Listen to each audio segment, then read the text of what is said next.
Hello, welcome back to our van plan. In this video, it's finally time for us to give you a full tour of our self-built camper van.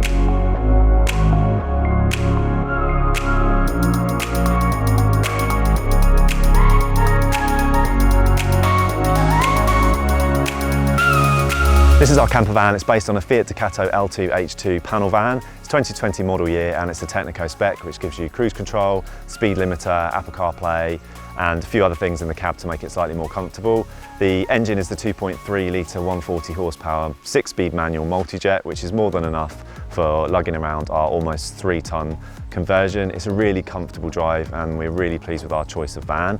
We've installed Romac alloy wheels. They're 16-inch and look really smart with the van, and we've chosen Michelin Agilis cross-climate tyres, which kind of cross the look of all-terrain and normal tyres, and again they're really comfortable drive, not much road noise, and yeah, good choice for all-round winter use. The L2 van is 60 centimetres shorter than most self-build conversions you see, which are based on the L3, and that's meant we've had to be a bit more creative with the use of the space inside the van. So we'll show you some of the things we've done to maximise the space both during the day and at night. So starting with the living area of the van, and the first thing we did was to install swivel seats in the front. We've got a single passenger seat and no bulkhead, so it's a really easy thing to do to give us a little bit more space when the seats are turned around. It really opens up the living area. The seat bases we also changed for low profile versions, and what that does is just bring the total height of the seat with the swivel plate in down to factory height, which is important for us because we're both 6 foot. So this gives us an opportunity for having kind of guests in the van, so 4 people can sit in here comfortably, or in the evening sometimes I'll sit over here, Neil can sit over the other side, and we can really stretch out and enjoy the space. And then the other thing we've got in this area is a Lagun mount, and that means that we can easily put a table in place and I can sit in the driver's seat and do some work while Neil is working elsewhere in the van, and it's a really important addition. We've also got some lights above us to provide additional light in this area of the van. In the main living area of the van, we've got our beautiful oak slatted ceiling, which runs from front to back and makes the van feel really warm and cosy. We've also got 3 LED downlighters and our max air fan for ventilation. And then our seating area over here is basically a full width bench seat, and then we've got an additional seat that gives us our corner sofa, as we like to call it. So over here we can sit down during the day and work, or in the evening we can relax back with our feet out and just chill out with one of us sat here and one of us in the front. Plenty of options and different configurations we can use this area, and it's really comfortable with the cushions on. And then the final little extra bit we've got down here, which is our secret toilet storage. So underneath here we can lift the lid, and then we have got a Thetford porta potty for emergency uses only, but it's nice to have this on board, and it also gives us the extra seat. And there's also additional storage below the bench seat. The main section lifts up to give access to the garage area here, and over on the right hand side we've got the gauges for the LPG gas tank and the water tank under the van, as well as the inverter control and the battery to battery charger control. So an additional bit of storage in the living area is this over cab shelf. This comes as standard in the Fiat Ducato, and with the bulkhead removed you can access it easily. So we use it currently for our window coverings. There's also a USB socket up there and some other electronics to power the lights in the front of the van, and also our 4G router. But it's really nice to have just an extra space to kind of chuck things out of the way and keep them safe. This is the kitchen area of the van, and we've gone with a solid laminate concrete effect worktop, and the solid laminate gives you more durability. It doesn't expand and contract, it's waterproof and heat proof. We also decided to keep the full normal worktop depth of 60 centimetres, which gives us as much prep space as possible here. We've also got a stainless steel sink and then mixer tap with hot and cold running water. And over on the other side we've got a dual burner hob, which is powered by LPG gas from an underslung tank. The splashback is a 3mm solid laminate sheet. It's basically a bathroom panel with a metro tile effect on it. So you cut it and then just stick it to the van, and it gives you the tile effect without the weight of real tiles, and we think it looks really smart with the concrete effect worktop as well. Below the worktop on the left we've got our Dometic CRX50 fridge. This is a relatively small fridge, but it's surprising how much you can get in it, and it's perfect for what we need without taking up too much space of the kitchen. Above that we've managed to squeeze in a drawer below the hob casing and above the fridge, giving the fridge enough room for ventilation, and that's just enough for our cutlery. And then in the middle here, we have 4 drawers, 2 large ones and 2 small ones. All these drawers are on heavy duty runners and they're soft close as well. The top one we use for placemats and utensils and matches and things like that. And then the bottom 2 we use for food and other storage, as well as all of our pots and pans. And then over on the right here, we've got a single cupboard below the sink. We use that to store bucket, dustpan and brush, bags, washing up liquid and all things like that. At the bottom, it's also got a little flap that we can lift to access the gas manifold to isolate all the gas within the van. The other thing we've done with the kitchen on the cupboards in the middle here, because they're quite heavy, and because they are more traditional kitchen cupboards as opposed to van cupboards, it was difficult to put a catch in. So the way we keep them shut while we're driving is to use electromagnets. So behind each of the drawers there's an electromagnet, and when the van ignition is on, the electromagnet energizes and it holds the drawers in place while we're driving and they don't go anywhere. This has worked really, really well. It was a bit fiddly to set up, but it's something we can rely on to keep the drawers shut and everything in its place. And we've got additional storage in the kitchen in the way of these overhead lockers. These are handmade. The left one includes all of our crockery, and then the right one we use for food storage at the moment.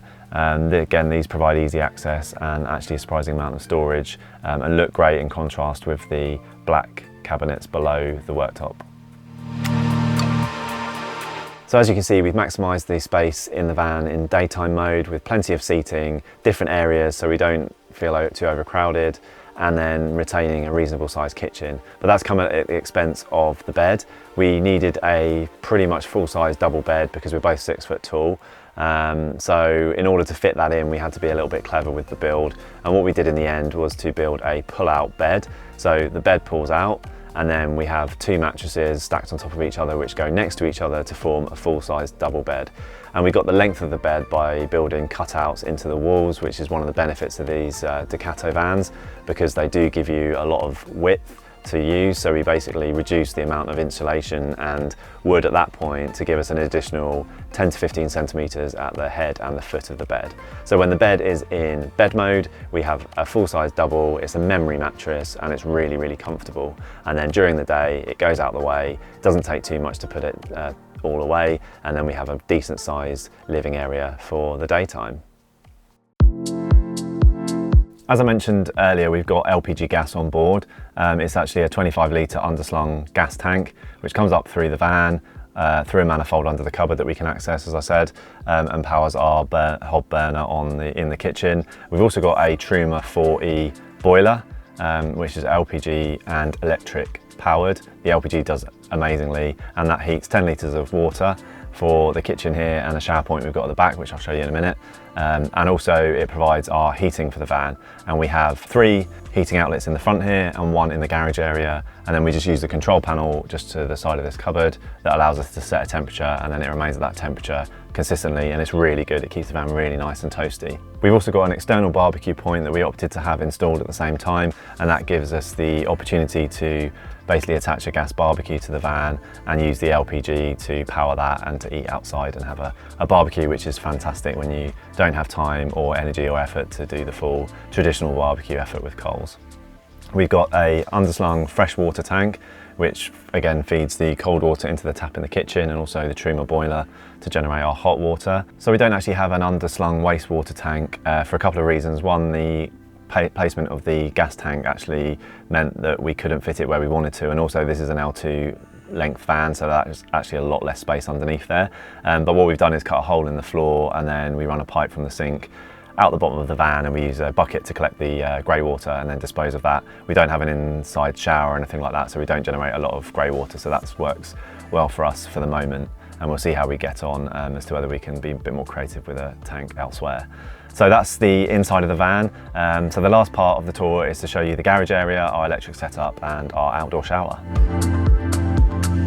So this is the garage area of our van, and because we've got the L2 model, which means we've got a bed that's ultimately half the width of a double in terms of fixed space.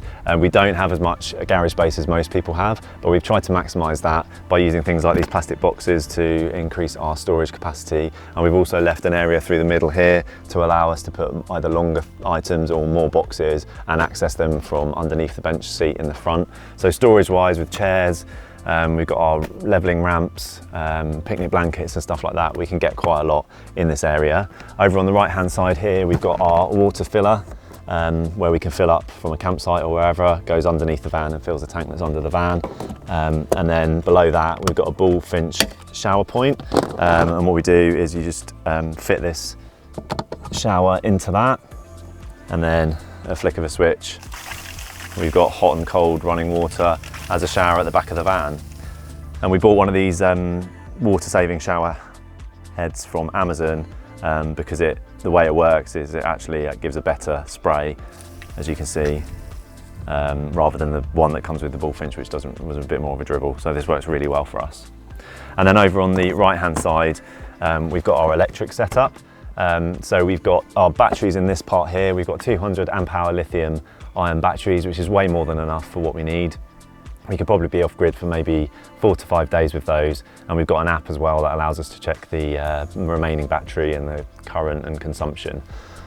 We've got a electric hookup in the side of the van, which goes through this consumer unit and then allows us to run 240 volt appliances through the sockets in the living area of the van. And then we can also use the Victron Energy Blue Smart charger to charge the batteries while we're plugged into hookup. On the right here, we've got the Votronic battery to battery charger, which means that when we're driving along in the van, it's a 30 amp charger and it will take current from the van batteries, allow us to charge the leisure batteries. And we find that after doing 2 to 3 hour drive, we're pretty much back up to 100%, which keeps us topped up if we're doing drives every day or so.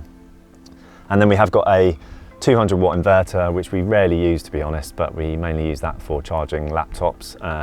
It's there just in case, but I think we probably could have done without it. And the other thing to note on this build is we don't have any solar panels on the roof. Because of the way we use the van and we're only using it part-time, we generally find that we're driving around, which tops up the batteries, or we're plugged in at a campsite. So the need for solar really isn't there. One final thing I wanted to note in terms of the build is our security. So what we've opted for are a few different things. The first thing are these Blink CCTV cameras from Amazon. They're wireless, so when our Wi-Fi router's on, they connect to that and allow us to check the van via the app. They don't record 24/7, but they do. You can dip in and have a look at what's going on, and they do notifications, so you can set up zones, and if they detect movement, they send you a notification and you can see what's going on. So that's for extra peace of mind. We've got one in the back looking through the van, and then one in the kitchen area looking out of the side door. We also have bought these chains for each of the doors and a pin for the rear doors. That means that when we're in the van and we've gone to sleep, we can lock the van from the inside, which means that if somebody does jam the door or whatever, it will slow them down and they can't actually open the door because the chains engage, for extra peace of mind. And then finally, we decided to install a bear lock. That's where you put the van into reverse, and then there's a mechanical lock with a key that locks the van in reverse. That means that if somebody breaks in and tries to drive it away, they can only go backwards. So if you park against a tree or a wall or something like that, it just provides that extra security, and we're really pleased with that.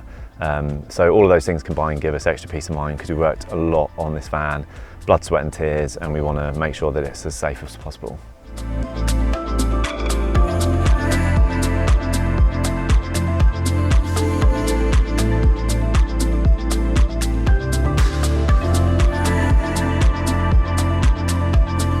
So that's it, that's the end of the tour of our camper van. Hope you've enjoyed looking around. It's been a long journey to get to this point. Lots of blood, sweat and tears in the build. We'd never done anything like this before, but we're really pleased with the finished result. It feels really homely and certainly a home from home now we're out on the road. So yeah, if you've got any additional questions, please put them in the comments below or let us know what you think. And you can watch all of our build videos. We've got a playlist of everything that we've done, from when it was a panel van to fitting the kitchen and everything else. Check those out on our YouTube channel, and please give this video a thumbs up if you like what you saw. We'd really appreciate that. And don't forget, we're over on Instagram at Our Van Plan, where you can see more about where we're going and our journeys in the van as we head into winter and see where we end up. But thanks for watching, and we'll see you in the next video.